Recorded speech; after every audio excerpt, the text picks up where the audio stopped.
Good morning, Ollie's farmers. Welcome back to the channel and welcome today to the Kramer Kt447, which is a telehandler which I've got on demo for several days, which is just here, and it's actually a German telehandler. It's got a 4.4 ton lifting capacity with a 7-meter reach on the boom, and it's got a 3.6 litre 134 horsepower 4-cylinder Deutz engine, which is just in there, and then the AdBlue system is just dealt with on the top there, very neatly actually, and to be fair, it's quite nicely laid out actually, the engine. I do like the engine layout. It's also got, as standard, a reversible fan on there as well. And just moving around the machine, you can just see the overall build quality of this thing. That's something I've really noticed, is really just really high end and premium.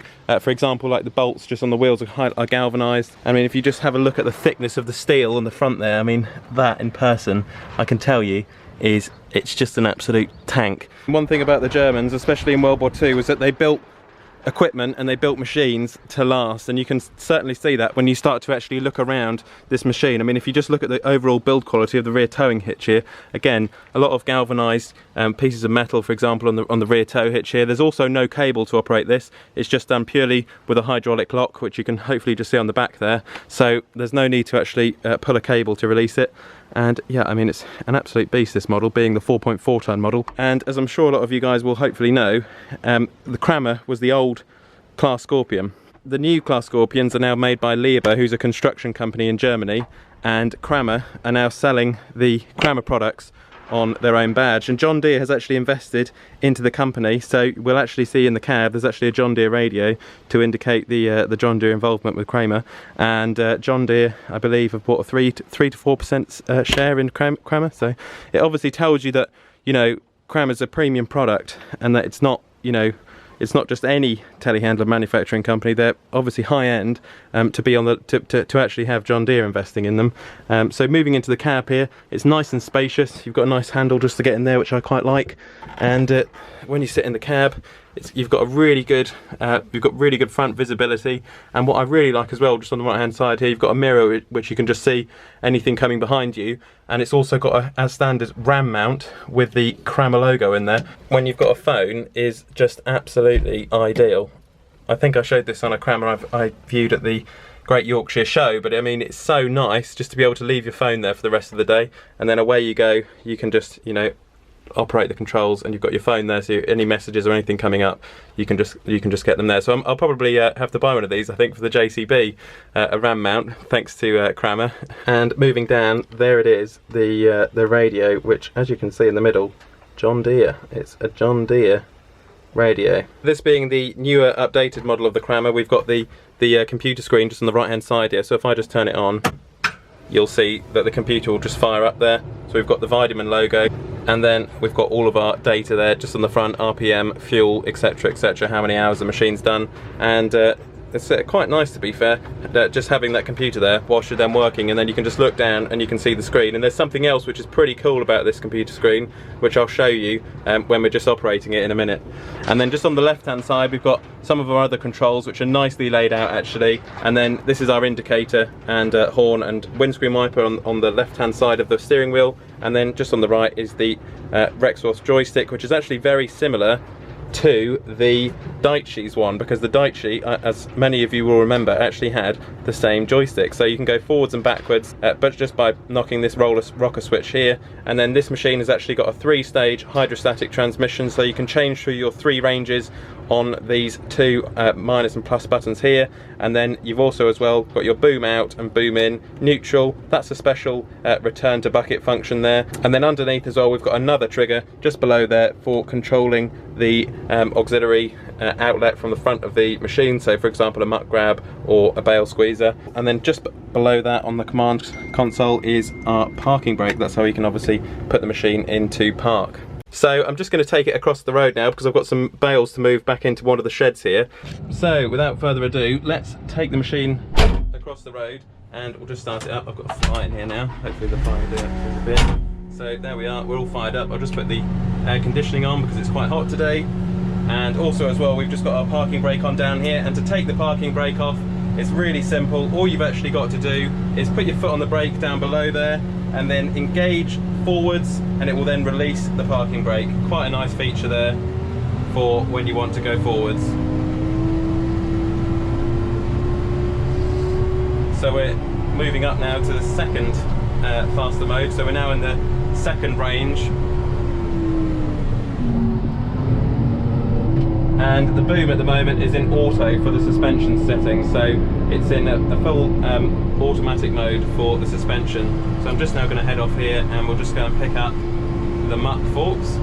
Okay, so I've just put the muck fork on the front there just to move these small equine bales around, and I just thought I'd show you around the machine just to give you some sort of idea as to what it looks like.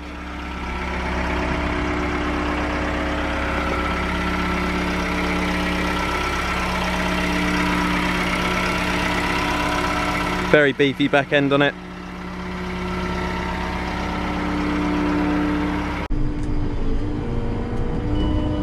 One thing I really like actually so far is, I know it's perhaps quite a small thing, but the steering wheel, it actually feels quite nice to operate. It's quite a small steering wheel in comparison with the JCB's one, but just like Manitou, Kramer have opted for a slightly smaller steering wheel, which is quite a good idea to be fair, because when you're constantly spinning all day like that, a smaller steering wheel I think is actually a better option for a telehandler in my opinion.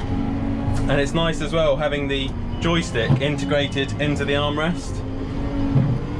And I think as you get used to the shuttle on this thing, you can really start to utilise the ergonomics of it. You can see when I've actually got it set up at the moment, so when I put the boom down, it actually pulls in the boom. I've been having a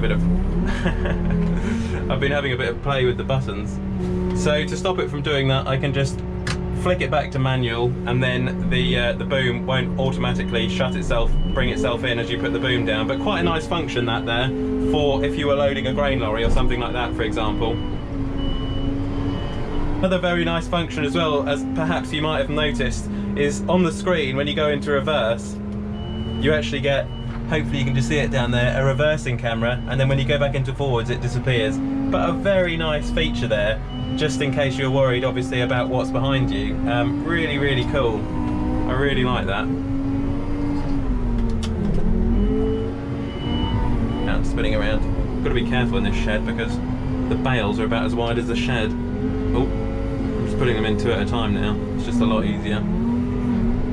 Come on, Kramer. Help me out. I'll just boom out on this bit. Need to make sure they line up reasonably well.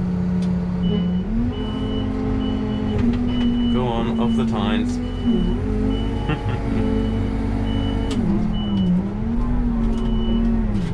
Oh, look at that. The mighty Kramer. Oh, the boom response is lovely. Really sensitive, really precise. I can place everything just where I want it. And again, with the smaller steering wheel, it's so nimble for such a big machine. Oh, I haven't done that very well. Some of these bales are a bit funny actually, because they're obviously Hestons, but they're half-size Hestons. They're actually pretty impractical. But yeah, I don't really know what sort of bales are best for horses. I mean, I know square bales are ideal for horses, but what type of squares? That is the question. That is the question. Let me know in the comments down below what you think the best type of square bale would be for the horses on the farm. Something in between a small conventional bale and a Heston. Here we go, here we go. Ooh, ooh, ooh. Another two. Oh, I absolutely love this loader. I'm not going to beat around the bush. It's very nice. It is very, very nice, to be fair. You just can't fault it.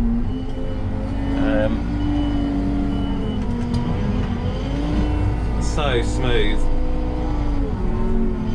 I'm just going to pop that one down there for a minute. But yeah, just so smooth.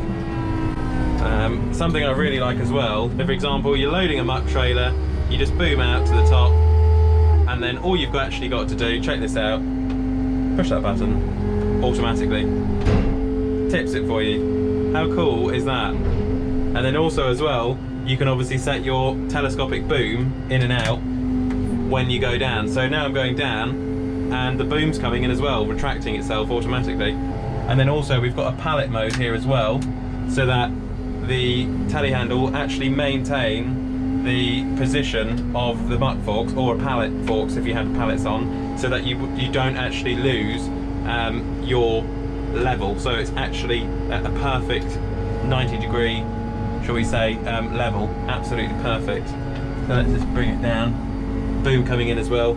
I'm not even, look at that. And then I'll just go back to manual, and then once I'm in manual mode, you're away. Just like a normal telehandler.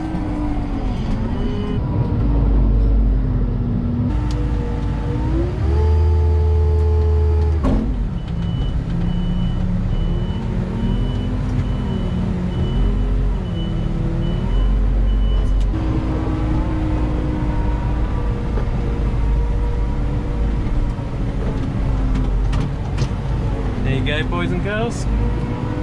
Here we go. Yes.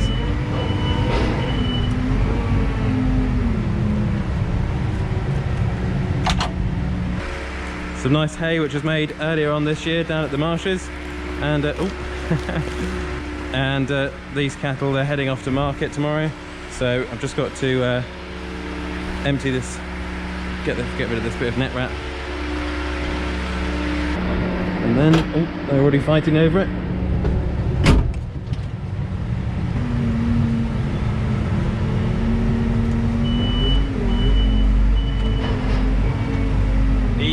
Easy girls.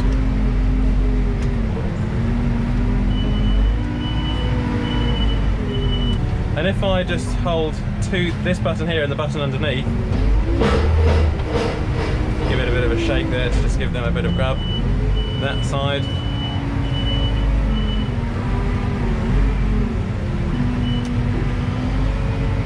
Now they've got a bit, so I'll just give them some, and then I'll fork the rest over just by hand.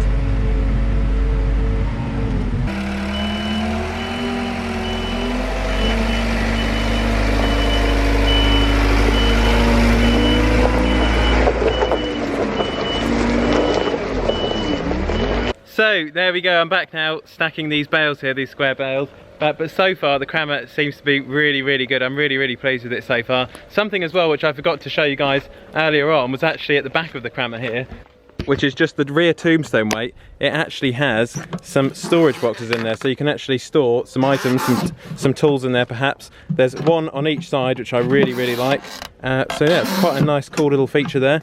And also another thing which is pretty cool as well is that when you're driving, you can actually flick this little switch here, shut it there, and then you can actually let in a bit of air on the side window, something else which I thought was pretty cool.